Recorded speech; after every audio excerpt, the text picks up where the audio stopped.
Hello ladies and gentlemen, and welcome to a new episode of Eve Echoes. Tonight on the show, we're going to announce the winners, the two lucky winners of the community question of the week that has just ended, the giveaway. There's two mega combos ready to go towards two lucky players, two lucky pilots.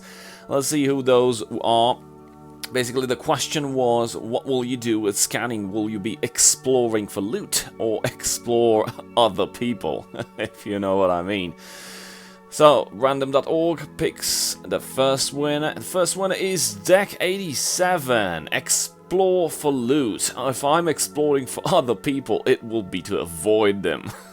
Totally understand you, mate.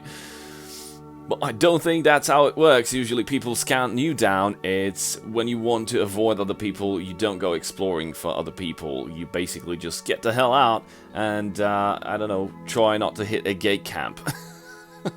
In terms of PvE, we have no information yet on exactly what the sites will be. Will it be just hidden signatures containing relic sites or data sites such as in EVE Online, or will we have also like hidden asteroid belts and other kinky stuff? This is all subject for debate. I will share with you guys more info when I have some. Let's move over to our next winner.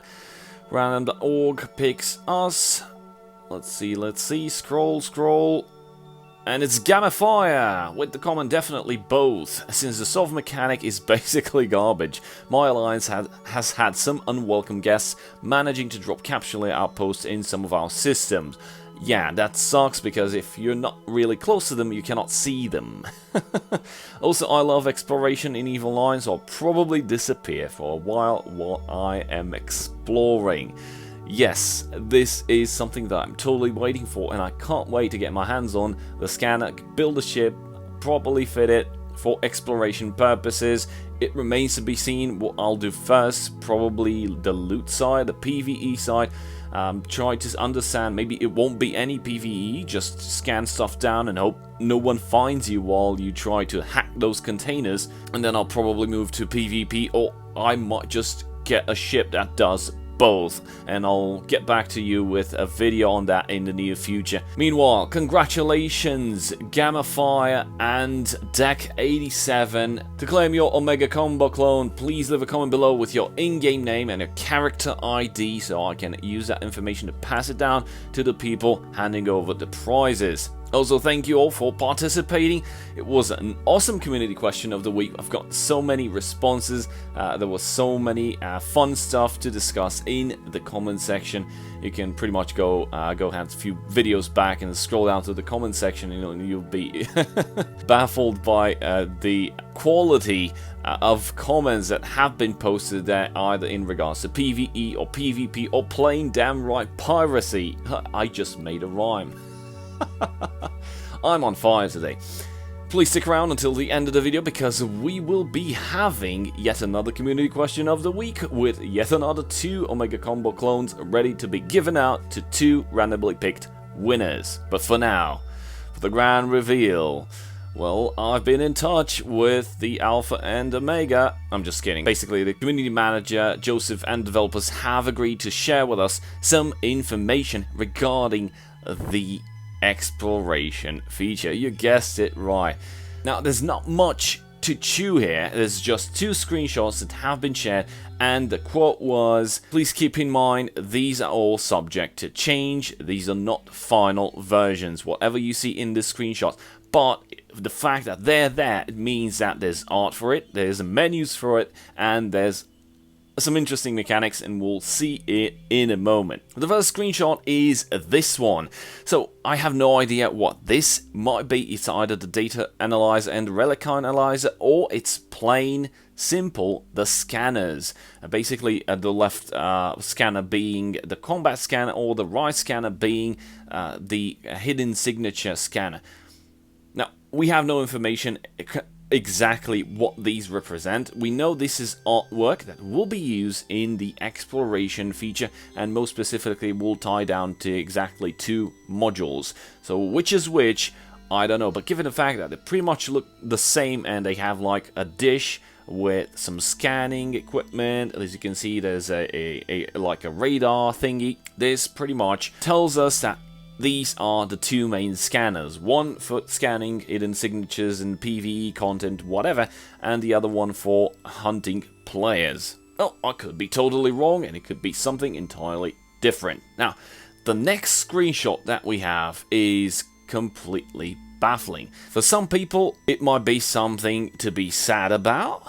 For some, it will be something like an opportunity to look forward to. And the screenshot that I'm talking about is the scanning mechanic, the scanning panel itself. Now, I know a lot of guys are nostalgic about the EVE Online scanning system, and basically that scanning system revolves around having a probe launcher, and you fit a couple of probes inside there, you go out into space, deploy the probes, and then you enter like a menu inside the solar system, in which you basically just arrange the probes themselves just so you get maximum coverage of the system, and then maximum coverage and focus on whatever signature you want to scan down until you reach 100%, and then you can basically warp to it. Unless you get it to 100%, you can't warp to it, and you can just, you just look at it and like, damn, I need some more skill points in those scanning skills.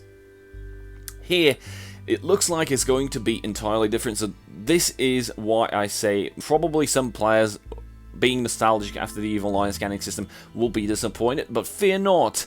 This is a good system nonetheless, because, at least from my interpretation of it, if you guys remember Project Discovery, there was phase 1 in which we had to recognize, those cells and those membranes and those thingies. If you played EVE Online, you know what I'm saying. In phase 2, we had the opportunity of combing through exoplanets data that had been acquired from satellites. Like, this was real data, but it was huge amount of data that the scientists themselves were not able to process it. So basically it was a community effort, a collective research, if you want to call it. Like, everyone could study the patterns and submit their own impression if it's an exoplanet or not. Basically, the scanning looks some way similar to this.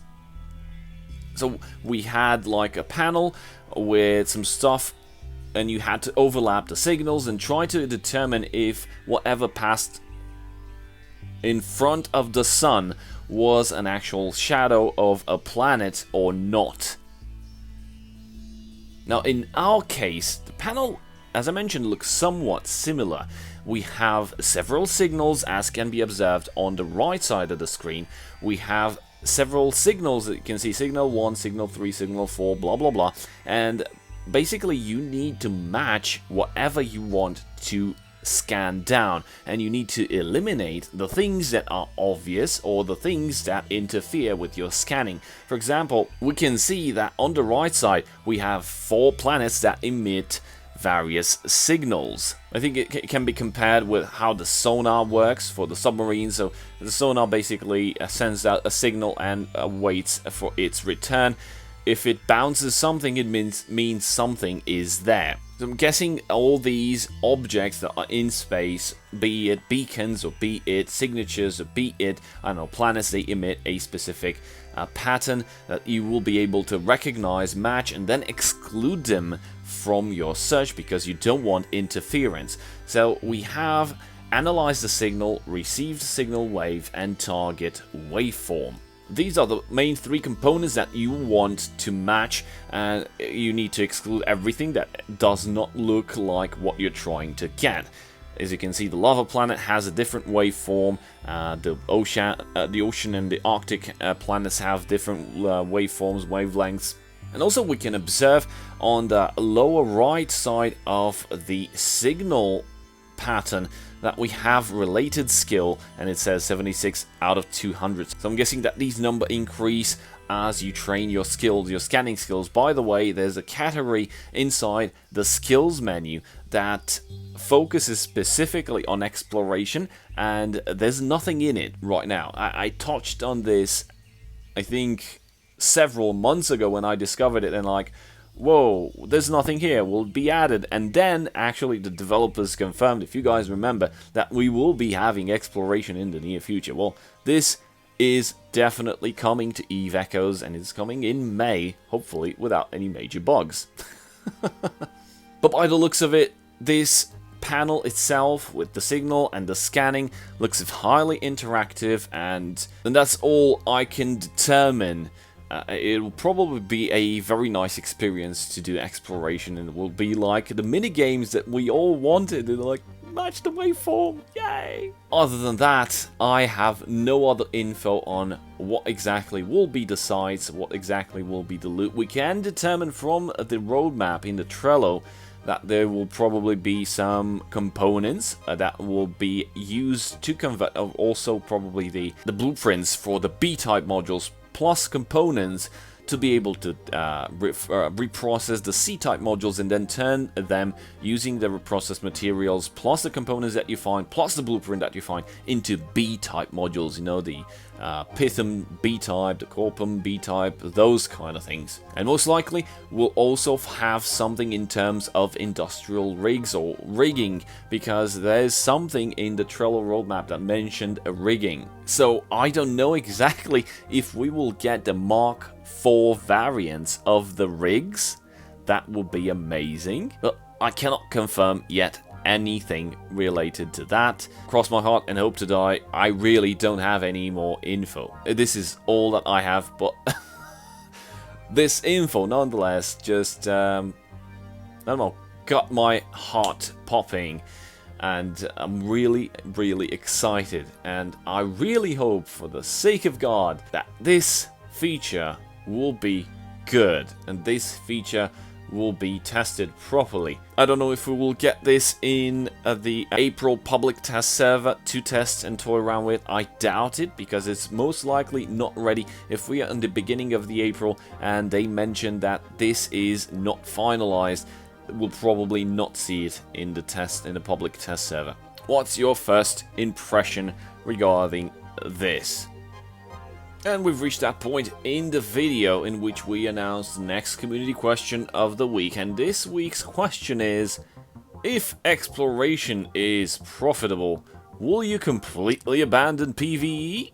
Main concern is basically, if the exploration will be highly profitable at first, people will completely abandon PvE, switch to exploration, and then whatever loot comes of exploration will plummet because of the sheer amount of stuff that people will acquire, and basically the markets will be flooded with these things. I'll do some exploration, definitely. I mean, I think it's in our nature just to be curious and to understand and see what the hell is this new feature and how it will behave and what it will bring us good and in value inside the game. But I, for one, will definitely not abandon PvE, because that is a steady source of income. Just imagine if the entire server started exploring. One, it will be very difficult to find something because some other guy just came in and explored everything. Lots of PvP will be involved because whoever's going to be exploring, if there's some other dudes is going to be exploring him, and then pop him and then loot his stuff and then explore whatever is left. But I think it's going to be a nice